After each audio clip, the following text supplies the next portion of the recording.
I know this is like my third video this week, but something was brought up today and it hits home with me. So I wanted to make sure that I addressed it. This is like my fifth attempt at this video because the audio keeps going out and on like half the video, and I'm fighting against time and space here. So like on my son's tablet, which is what I'm recording this on. So I'm just gonna try to hurry up and I wish I could tell you the whole story, but I can't. Someday I will, I promise. But anyways, it was brought up today. A fan asked a question about RTS and PTSD. And there are two different types of RTS. There is rape trauma syndrome, and then there's RTS syndrome. RTS syndrome is a learning disorder. There was a little bit of confusion with me at first as far as like which one our fan was referring to, but once once that was cleared up, I knew that I had to make a video instead of just commenting because this is something that is part of who I am, and I wanted to make it a more personalized response. So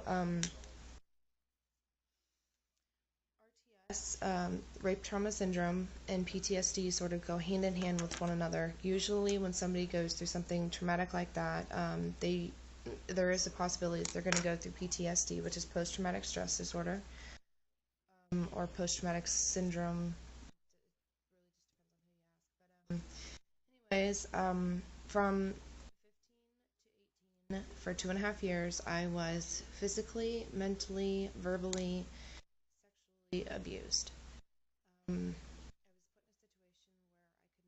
where I could not, it's not like I could just up and leave. Like I said, because I'm fighting with the elements here, I don't want to go too into detail, but I will tell you that I was hospitalized by this person. I was beat on a regular basis.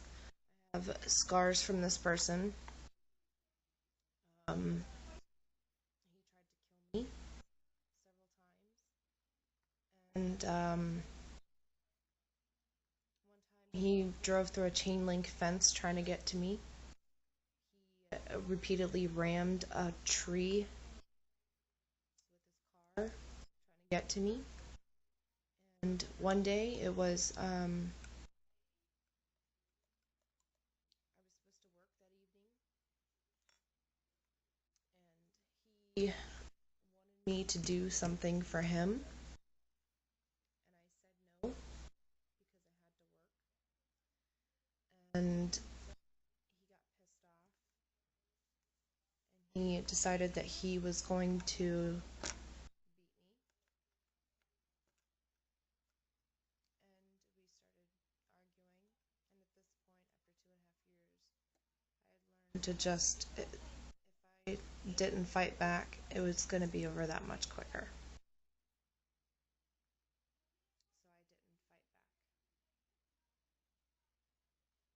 So I didn't fight back. And I managed to get outside. We were at a church, and across from this church was a post office. And that day, there just so happened to be an off-duty police officer standing outside, and he witnessed the whole thing. And he came over, and he tased the guy, my attacker, and he told me to run. So I did. And I ran to the police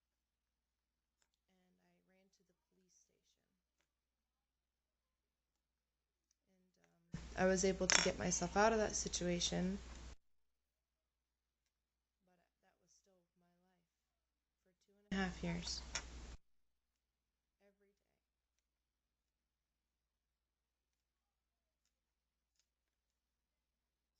And like I said, I had learned by then not to fight back. But Adam,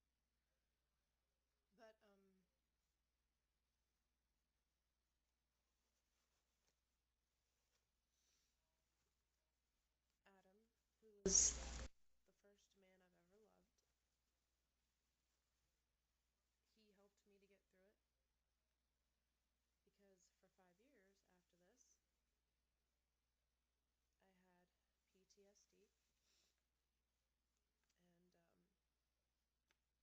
No, I was not medicated.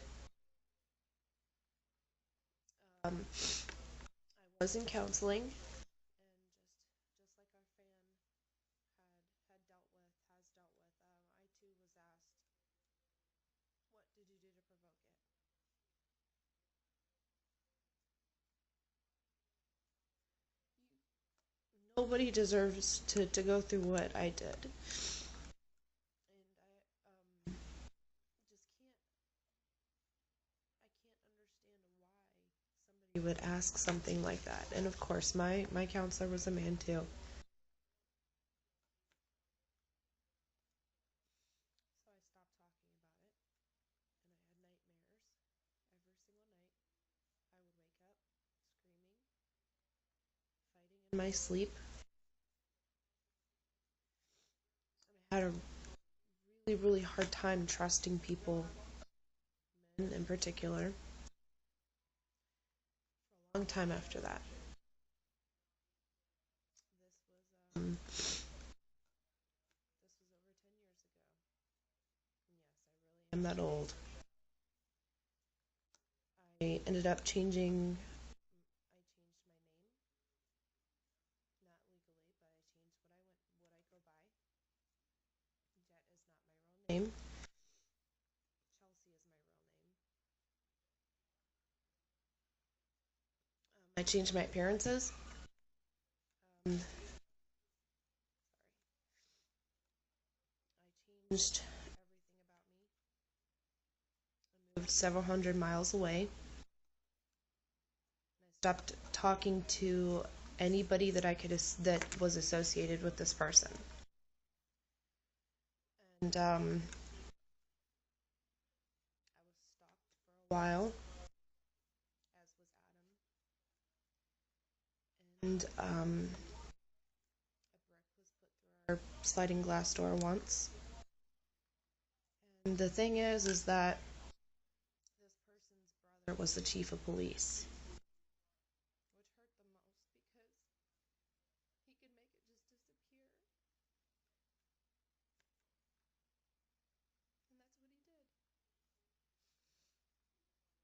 And that's what he did. Instead of making his brother deal with the consequences, he made it look like I was making it up. So, every time the police was called, a couple of times, just depends on, if his brother was working or not,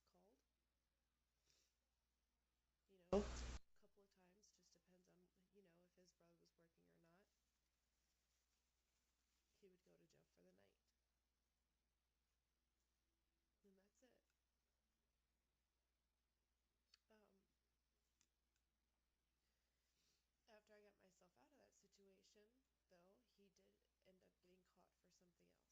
he did end up getting caught for something else, and his brother ended up getting fired for covering stuff up. And he went to prison, and I was a lot better after he had went to prison, even if it wasn't just for what he had done to me, and I wasn't his only victim. But I did get better after that. He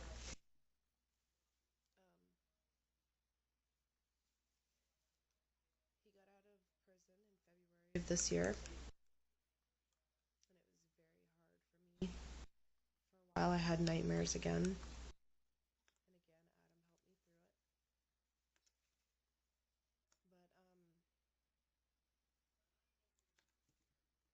not just to let you know that I've gone through it too, and that I know how it feels all too well, but to let you know that there is support for people like you and I. It doesn't matter what gender. There's support,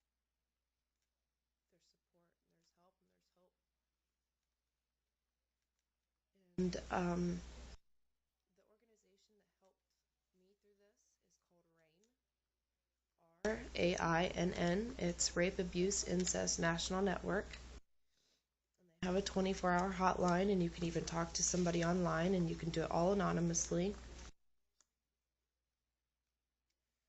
And I think the number is 1-800-656-HOPE. And I think the hope is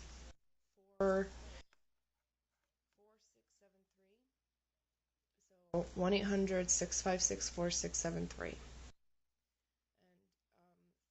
Because I've kept up with it through the years. I heard of Project Unbreakable, and I submitted my photo and my story to them. And you could find them at projectunbreakable.tumblr.com. It is a young photographer. She's going around photographing victims of all genders, and they have a picture of a quote from their attacker. And I submitted mine, and it helps me to deal with it. Like I said, it's been over 10 years, and I still do have problems, but I'm able to cope with it now. And I wanted you to know that there are resources out there available to you. And if you're not comfortable talking to somebody from one of these organizations, I'm here because I've been there. And I know what it feels like. I know what it feels like to be beat. I know what it feels like to be molested. I know what it feels like to be raped. So I'm here. I'm going to cut the video short now because I have a feeling I'm going to run out of space soon. But I needed to let you know, and I needed everyone to know that if you are in that situation,